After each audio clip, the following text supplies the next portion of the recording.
এই পৃথিবী গরু ছাগলে ধ্বংস করে নাই, আমাদের মতো দুই পাওয়ালাই মানুষগুলাই ধ্বংস করেছি আমরা। একটা কথা মনে রাখবেন, ঘটনার পিছনে ঘটনা থাকবেই থাকবে। যার বুঝ যত সুন্দর তার জীবন তত সুন্দর। সুবহানাল্লাহ। যার মন যত পরিষ্কার তার চিন্তা তত সুন্দর। যত ঝামেলা আপনি দেখেছেন দেখছেন আপনার চতুর্পাশে, সমস্ত ঝামেলার জন্য আমি দায়ী, আপনি দায়ী, আমরা দায়ী, সবাই দায়ী। যৌতুকের পক্ষে কে কে আছেন? আছে কেউ? এবার যৌতুক আমাদের সমাজের জন্য কি ন্যায় না বিষ? এই যৌতুক তো কেউ না কেউ শুরু করছিল, এই ডিজাইনটা, বলেন না রে ভাই?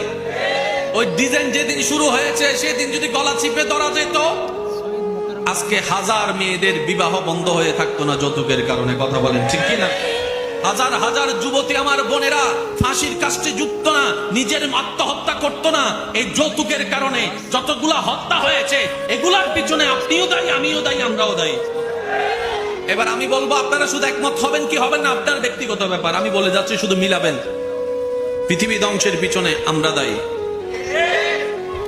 দেশ ধ্বংসের পিছনে আমরা দায়ী, সমাজ ধ্বংসের পিছনে আমরা দায়ী, পরিবার নষ্ট হওয়ার পিছনে আমরা দায়ী, সন্তানের জীবন নষ্ট হওয়ার পিছনে আমরা দায়ী, পরিবেশ নষ্ট হওয়ার পিছনে আমরা দায়ী, খুন খারাপি বেড়ে যাওয়ার পিছনে আমরা দায়ী, চুরি ডাকাতি বেড়ে যাওয়ার পিছনে আমরা দায়ী, অন্যায় বেড়ে যাওয়ার পিছনে আমরা দায়ী।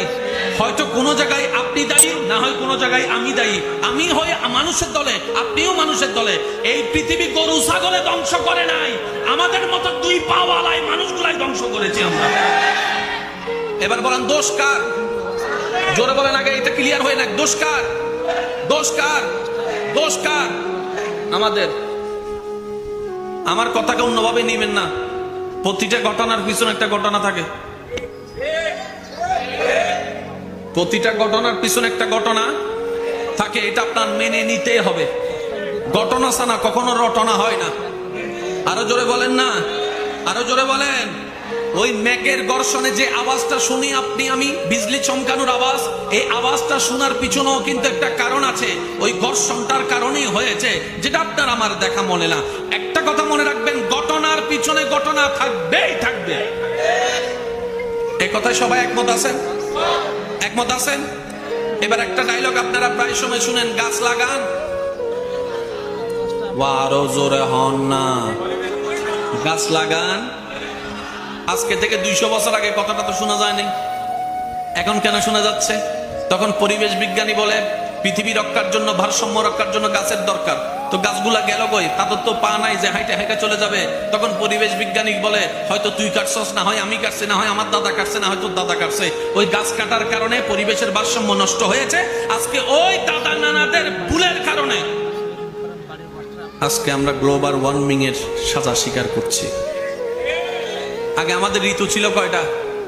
এখন আছে কয়টা? 6টা আসেনি? কথা কয় না, 6টা আছে। এখন বেশি থেকে বেশি বর্ষা, শীত, গ্রীষ্ম, কিন্তু তিনটাই মারাত্মক।